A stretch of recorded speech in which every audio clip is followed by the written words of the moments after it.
Alors ici vous avez l'Insta360 Go 3 et ici la GoPro 11. Le jour n'est pas encore levé, il se lève dans 5 minutes je pense. Il y a un petit vent qui vient de mon dos, environ 10 nœuds. Du coup on verra ce que donnent aussi les micros de ces caméras. Et dans cette vidéo je vous compare la GoPro 11 à la Go 3. Pas pour dire laquelle est la meilleure parce qu'elles sont vraiment très différentes, mais pour vous aider un petit peu à choisir laquelle est plus adaptée à vos besoins, vos envies. On y va. Bon alors voici la GoPro 11, l'une des références, sinon la référence des caméras d'action. Et voici ici la nouvelle Insta360 Go 3 qui remplace la Go 2, 35 grammes, une taille vraiment mini. Ça fait un mois que je vous la teste et j'ai pu faire des plans qui auraient été soit difficiles soit impossibles à faire avec une caméra d'action normale grâce à son format et à toutes ses possibilités d'accroche. L'arrière est aimanté, on peut la mettre n'importe où, il y a plein de styles d'accroche différents qui sont fournis. Bref, des points de vue super originaux qui sont possibles et un côté très pratique à utiliser, une image vraiment propre et super stabilisée, plein de choses qu'on verra en détail aujourd'hui. Ces caméras sont sensiblement dans des prix qui sont comparables et donc ma vidéo, son but c'est de vous aider à savoir laquelle est plus adaptée à vos besoins. Je mets des chapitres pour naviguer de partie en partie pour ceux qui le souhaitent. On y va. Alors là je suis dans le Suquet, c'est la vieille ville de Cannes, c'est la GoPro 11 qui me filme ici et la Go 3 ici, et je vais faire différents tests photos et vidéos là dans la matinée et après on débriefera tout ça au studio. Là je suis en 5,3K 25 images par seconde sur la GoPro 11 et en mode vidéo normale 2,7K sur la Go 3.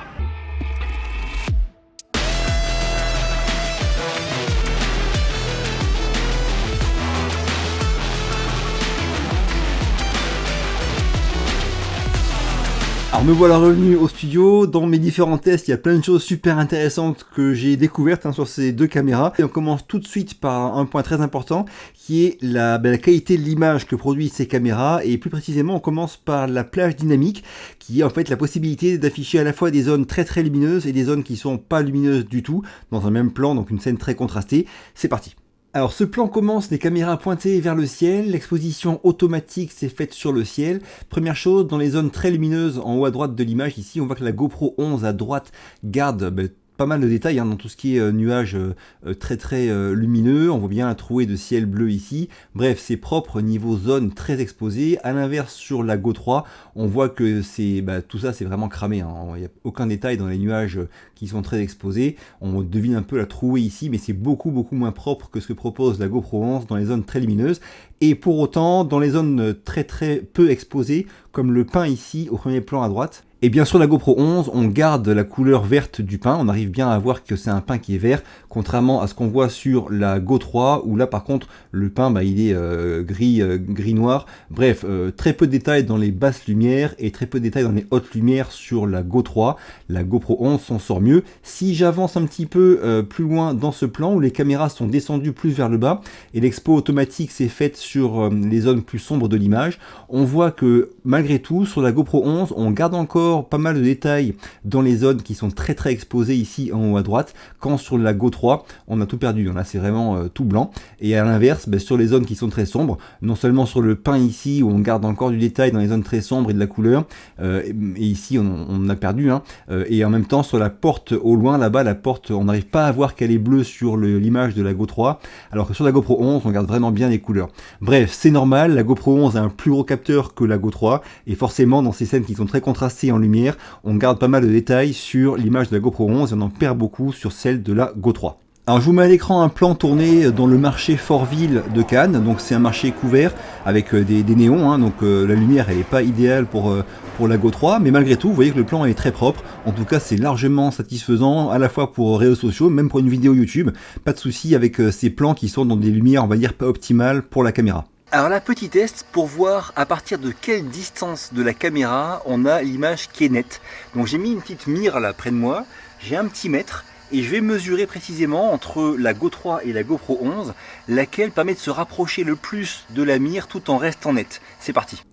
Alors là on est à 40 cm de la mire et tant sur la GoPro 11 que sur la Go 3 aucun souci, on voit que les petits nombres là jusqu'à 10 points c'est visible sans souci sur la GoPro 11 et pareil sur la Go 3. Un point qui est intéressant ici c'est que quand je mets play, vous voyez ça fourmille à gauche ici sur l'image de la Go 3, les lignes parallèles très rapprochées, elle a un peu du mal à les gérer alors que sur la GoPro il n'y a pas de souci.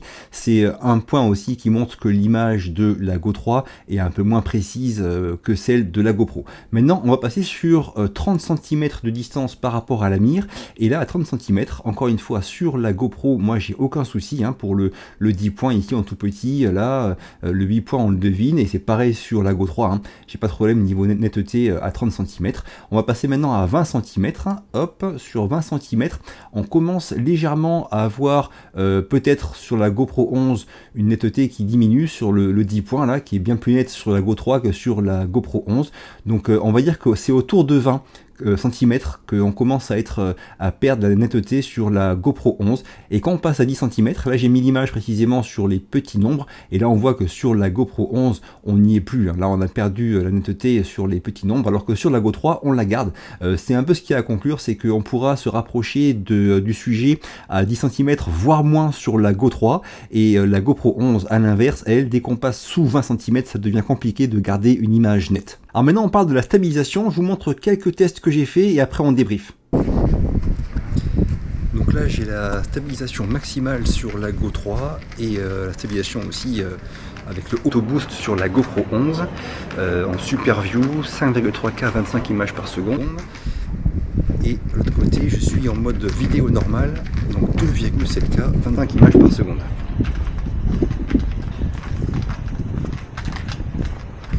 Voilà, on peut faire exprès de bouger. Voir ce qui se passe. Alors là on compare les deux modes équivalents, à savoir le mode free frame sur la Go 3 et le mode avec maintien d'horizon, donc linéaire et maintien d'horizon sur la GoPro 11.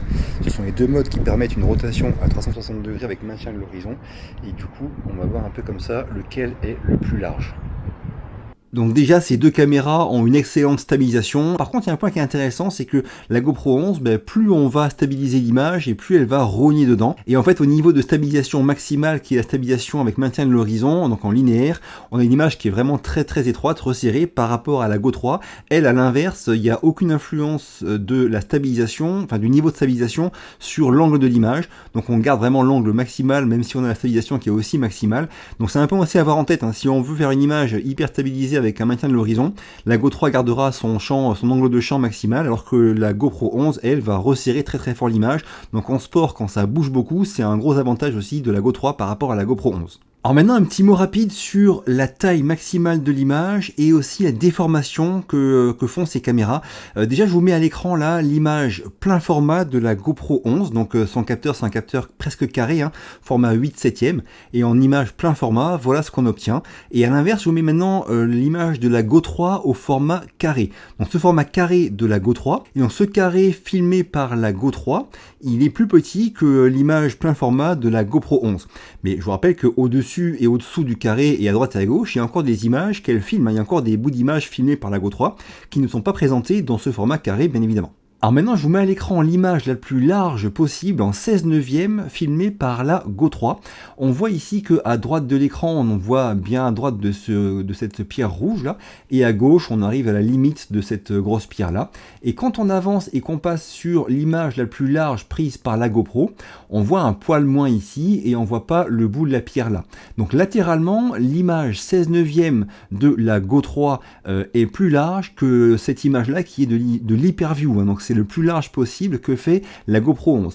En revanche, ce qui est intéressant, c'est que la GoPro 11, elle monte bien au-dessus de cette pierre-là, alors que la Go 3 n'arrive pas en haut de celle-ci. Donc il y a une grosse différence de hauteur. L'image de la GoPro 11, elle est un peu moins large, mais beaucoup plus haute, en hyperview, que le 7/9 de la Go 3. Autre point intéressant, vous voyez ce rocher rouge là, sur la GoPro 11, il est très très très déformé, alors que sur la Go 3, il est quasiment normal par rapport à la réalité.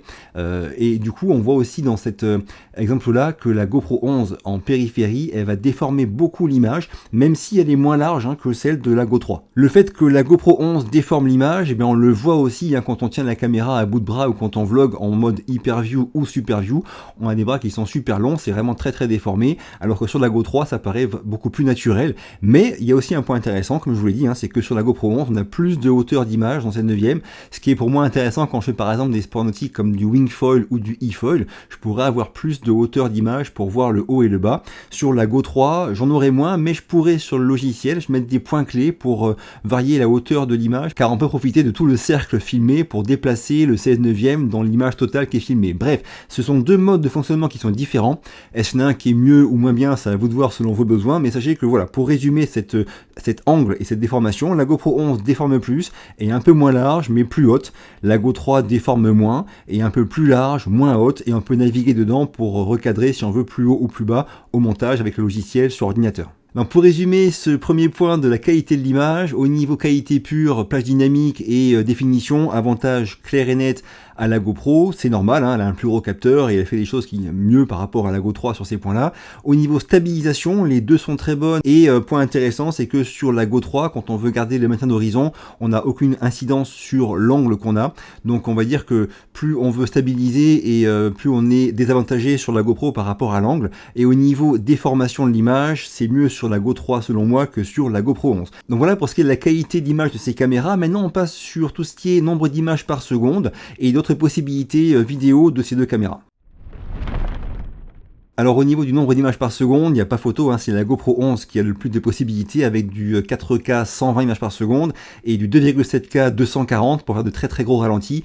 Ça c'est vraiment voilà, la seule qui fait ça, hein, parce que les autres elles font du Full HD 240 pour les DJI Osmo Action et Action 3, mais le 2,7K 240, il n'y a que la GoPro qui le fait au niveau caméra d'action. Donc bref, victoire pour la GoPro au niveau des possibilités de gros ralentis, mais cela dit j'ai eu une très très bonne surprise sur la Go 3, je pensais que le mode ralenti serait pas terrible niveau qualité, et en fait donc c'est un ralenti à 120 images par seconde au maximum en Full HD, et je trouve vraiment très très propre. Là je vous mets à l'image donc le plan de mon chat qui avance vers la caméra, et vous voyez sur la Go 3 c'est vraiment super propre, hein. C'est très très très bien défini, je trouve. L'image est bien exposée, et elle est mieux exposée je trouve, et plus propre que celle de la GoPro 11 en 4K 120.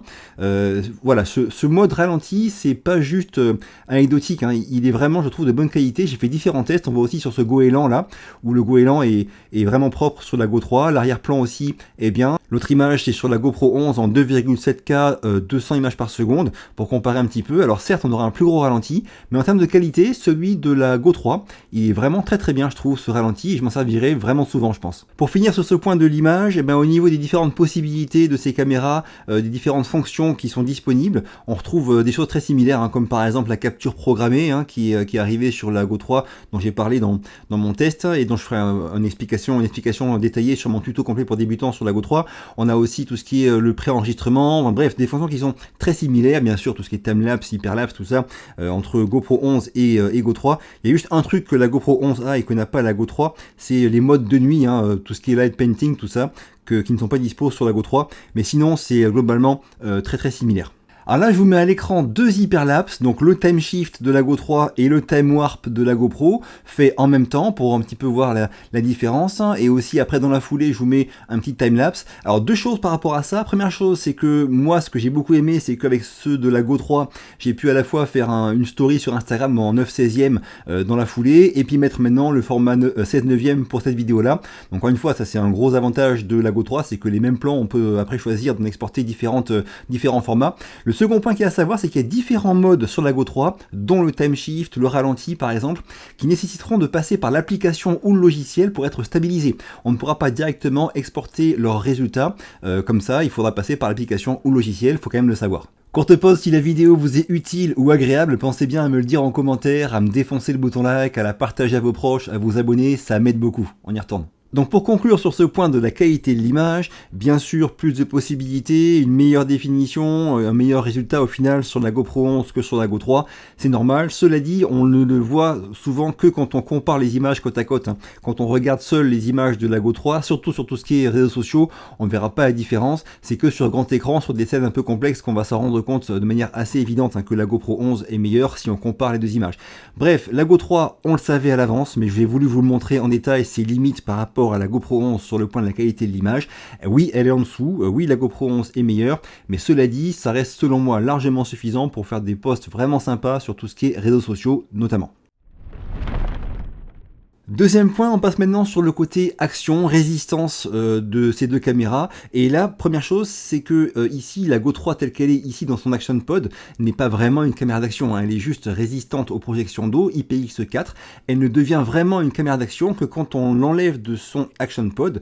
Et là, oui, là j'ai une caméra d'action qui est résistante, qui est étanche à 5 mètres contre 10 ou 11 pour la GoPro 11 et qui par ailleurs n'a pas d'écran, rien. Donc quand on fait vraiment du sport ou de l'activité avec ça, si elle tombe, eh bien on risque moins de casser des choses que sur une GoPro 11. Donc au niveau action, quand on s'en sert comme ça, alors si on casse ça, on peut le changer, hein, le remplacer par un autre protège objectif ou par un filtre ND. Ça y est, d'ailleurs je les ai reçus et bientôt je vais tester notamment en drone FPV les filtres ND pour la Go 3. Mais donc ce que je voulais dire, c'est que la Go 3 comme ça toute seule, c'est une caméra d'action qui est très résistante parce qu'elle est vraiment costaud, on ne peut rien casser à part ça. La GoPro 11, si elle tombe, on peut casser le protège objectif, l'écran avant, l'écran arrière. Donc quelque part, cette Go 3 toute seule, même si elle est moins étanche, elle est étanche que à 5 mètres, donc ça faut le savoir. Sinon niveau résistance, ça reste vraiment une caméra d'action comme ça quand elle est seule. Donc sur ce point du côté action, difficile de les départager. Forcément comme ça c'est la GoPro 11 qui est la plus résistante, mais dès qu'on enlève la Go 3 de son Action Pod, ce que je fais tout le temps hein, pour de l'action, je m'en sers tout le temps que comme ça, et bien là dans ce cas là je préfère l'utiliser elle et la faire tomber elle que faire tomber une GoPro 11. Donc c'est vraiment à vous de voir selon vos besoins. Alors comme vous le savez, hein, pour faire des prises de vue de sport ou d'action, il faut avoir une caméra qui est résistante, mais il faut aussi avoir une caméra qui est pratique à utiliser. Et sur ce point de tout ce qui est solution de montage, d'accroche, de démontage, là par contre c'est clairement la Go 3 qui l'emporte. C'est quasiment pour ça qu'elle est faite, hein. Non seulement sur l'Action Pod, on peut venir fixer les différents supports qui sont fournis pour avoir des accroches pas de vis. C'est avec une sorte de quick release là, hein, c'est facile à enlever et ça tient super bien. Et c'est aussi valable pour la caméra elle-même, hein, parce que la Go 3 elle-même a aussi les mêmes aimants avec les petits taquets sur le côté, donc on peut aussi l'accrocher comme ça. La Go 3 et le pod sont tous les deux aimantés, ce qui permet de l'accrocher sur le collier qui est fourni, sur n'importe quelle surface métallique. Bref, c'est vraiment beaucoup plus facile, beaucoup plus pratique à utiliser, à manipuler, à trouver des points d'accroche originaux, à mettre n'importe où sur la Go 3 que sur la GoPro 11. La GoPro 11, là on a que les accroches classiques. D'ailleurs peut-être qu'ils vont venir un jour à des accroches style aimanté, parce que même DJI hein, sur leur Osmo Action, voilà l'accroche qui est aussi aimantée et c'est quand même une solution qui est très très pratique. Donc est-ce que GoPro va y venir? Ça on le saura fin septembre avec la nouvelle GoPro 12, mais pour l'instant en tout cas, de par sa taille toute seule, de par ses solutions d'accroche, tout ce qui est fourni comme accessoire, bien évidemment c'est la Go 3 qui l'emporte sur le point de l'expérience utilisateur pour trouver des trucs sympas, comment filmer des trucs sympas niveau action, qu'elle soit dans son pod ou non, c'est vraiment un point sur lequel elle est quasiment la reine sur le marché. Parallèlement à toutes ces possibilités de l'accrocher et de la mettre un peu n'importe où, il y a aussi le mode de fonctionnement hein, qui est super intéressant et propre à la Go 3. Soit comme ça, on s'en sert dans son Action Pod comme une caméra d'action, comme une GoPro, soit on peut aussi l'enlever de l'Action Pod et s'en servir à distance. Là notamment je vous montre si je déclenche l'enregistrement sur la Go 3, hop, voilà c'est bon, ça filme, je peux l'enlever de l'Action Pod. Et ça continue à filmer, on ne perd pas la vidéo, hein, ça reste tout le temps en marche, même quand je l'enlève de l'Action Pod, hop, je la remets et ça continue. Bref, on peut commander à distance la Go 3 en filmant avec l'Action Pod séparément jusqu'à 5 mètres. Autre possibilité, c'est carrément de laisser l'Action Pod à la maison et utiliser la Go 3 toute seule comme ça sur une sortie, une balade avec le pod qui reste à la maison ou dans la voiture. Bref, ces différentes possibilités sont propres à la Go 3 et c'est aussi sa force, son intérêt, et c'est pas du tout possible sur une GoPro 11. Notez aussi que l'application smartphone permet de visualiser en direct ce qu'on filme sur une Go 3, alors que sur la GoPro 11 on peut voir ce que la caméra va filmer, mais dès qu'on déclenche, la visualisation disparaît sur le smartphone. On ne pourra pas voir en temps réel ce que la caméra, la GoPro 11 est en train de filmer. Ça ne marche pas sur GoPro, ce sont les seuls chez qui ça ne marche pas, mais en tout cas sur la Go 3 ce point là marche. Vu qu'on parle de l'application, comme je vous le dis à chaque fois, hein, l'application Insta360 elle est beaucoup mieux et beaucoup plus fiable que l'application GoPro Quick. Déjà première chose, c'est que pour s'y connecter ça marche tout le temps sans souci. Moi ma GoPro 11, alors j'ai pas de bug sur la GoPro 11 elle-même, mais par contre pour me connecter à l'application Quick du téléphone vers la GoPro, ça marche une fois sur deux, hein. Donc je galère vraiment sur ce point-là. Et après, l'application en soi, GoPro, elle est beaucoup moins souvent mise à jour et beaucoup moins riche que ce que propose l'application Insta360. Il y a pas mal de choses qui sont faisables, elle est très souvent mise à jour cette application. Il y a aussi tout ce qui est IA, hein, qui permet de faire des montages automatiques. Ça, moi, je m'en sers pas trop, mais bon, c'est quand même un truc qui est sympa pour quand on n'a pas d'idée ou qu'on débute. En tout cas, voilà, c'est aussi un gros point fort de la Go 3, cette application. Notez aussi que l'application Insta360, elle est 100% gratuite, alors que l'application GoPro Quick, eh bien, il y a une version gratuite, mais pour avoir toutes les fonctionnalités, vous devrez prendre l'abonnement GoPro Plus. C'est aussi un point qui différencie ces deux caméras-là. Et pour finir, il y a aussi le logiciel, un studio qui est aussi gratuit et qui marche très bien, qui est disponible donc pour traiter les différents fichiers des différentes caméras de la marque. Donc voilà, c'est aussi un point qui différencie ces deux caméras. Tout ce qui est logiciel et application surtout, c'est largement au-dessus chez Insta360 par rapport à chez GoPro. Point suivant, je vous parle des écrans. Alors la GoPro 11, certes, a un écran plus grand que celui de la Go 3. Cet écran, il est plus grand pour l'écran principal. Devant, elle a aussi un écran qui n'est pas tactile et qui est tout petit. Et l'écran de la GoPro 11, même s'il est bien plus réactif et agréable que les GoPro 9 ou 10 par exemple, il est quand même pour autant beaucoup moins pratique et réactif que l'écran de la Go 3. Sur la Go 3, on a un écran donc plus petit, mais qui est super réactif, comme sur la X3, ça marche super bien, c'est très agréable.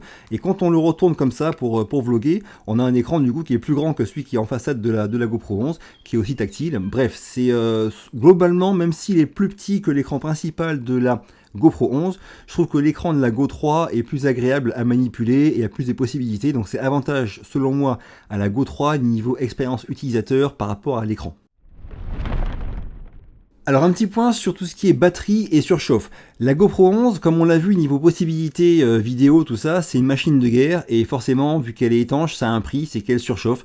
J'en ai encore fait des frais là dans mes différents tests sur un gros timelapse que j'ai fait. La GoPro 11 a été brûlante hein, et il y a de la buée qui est apparue sous l'objectif et sous l'écran ici en façade. Là tu vois, j'ai arrêté mon timelapse à l'instant et la GoPro 11 a beaucoup chauffé et j'ai de la buée sur l'objectif. Donc je pense que ça va être visible sur le timelapse. On verra ça à la maison. C'est aussi un des inconvénients de la GoPro, c'est qu'elle chauffe beaucoup.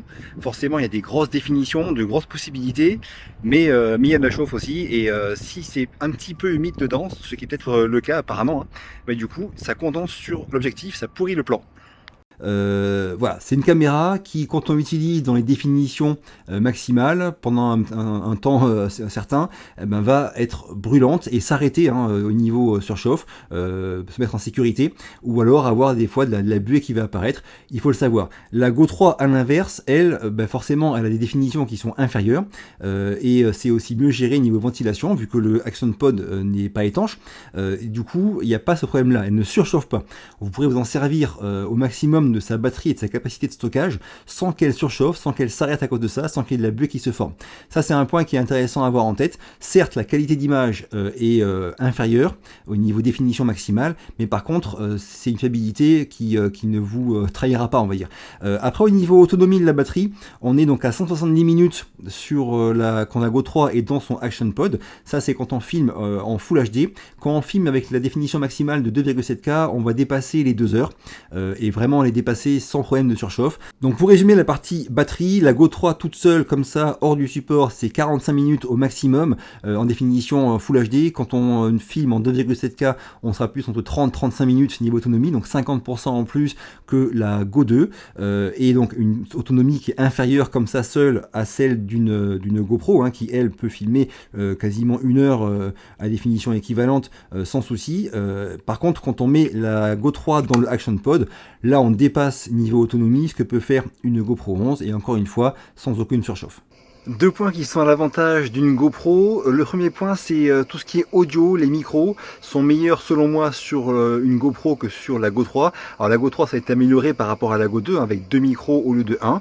Mais comme vous l'avez vu sur différents exemples dans cette vidéo, quand il n'y a pas de vent, je trouve que le son de la GoPro est meilleur. Il est plus riche, plus grave, je préfère largement à celui de la Go 3 et quand il y a du vent, les deux sont mauvaises. Donc voilà, au niveau du son, avantage à la GoPro quand même. Et le second point qui est un avantage pour la GoPro, c'est que la Go 3, tout est intégré, à la fois la carte micro SD, il n'y en a pas, et la batterie, elle est intégrée. Une GoPro, quand la batterie est morte, il n'y a qu'à la changer, hein. Moi j'en ai 3 ou 4, même 5 ou 6 de batterie GoPro, et quand la carte SD est pleine, je la remplace. Sur la Go 3, tout est vraiment intégré, donc attention, hein, quand on part sur une journée de shooting. Certes, il y a une grosse batterie, elle tient longtemps, mais quand la batterie est morte, c'est fini, plus de shooting. Et quand la mémoire interne est pleine, c'est pareil, terminé, plus de shooting, ou alors faut formater, enfin vider son smartphone, formater, etc.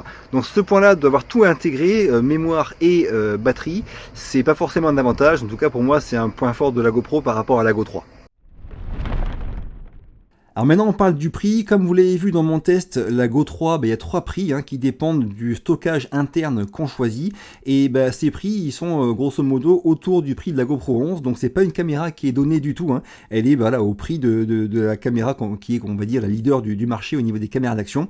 Alors ici GoPro 11, on a une meilleure qualité globalement d'image et plus de possibilités d'image comme on a vu, et ici Go 3, qu'est-ce qu'on paye? On paye la possibilité d'avoir différents styles d'utilisation très originaux, uniques en fait. On paye aussi cette mini taille et cette compacité, ce poids super léger, ce poids plume. Voilà pourquoi on paye, et aussi pour la fiabilité de la marque et de la caméra, ce qui n'est pas forcément la renommée de GoPro, notamment en ce moment. Alors bien sûr, tout le monde ne sera pas intéressé par les possibilités offertes par la Go 3, mais en tout cas, ce prix s'explique selon moi par la fiabilité de la marque, de la caméra, et aussi par les différentes possibilités de cette Go 3 par rapport à n'importe quelle autre caméra du marché. Donc comme vous l'avez vu, j'ai voulu vraiment comparer de façon factuelle, objective ces deux caméras, pas pour dire laquelle est la meilleure, elles sont très différentes, mais comme leurs prix sont similaires, ceux qui veulent acheter une caméra d'action, une caméra compacte pour leurs vacances par exemple, c'était pour donner des pistes claires pour les aider à choisir.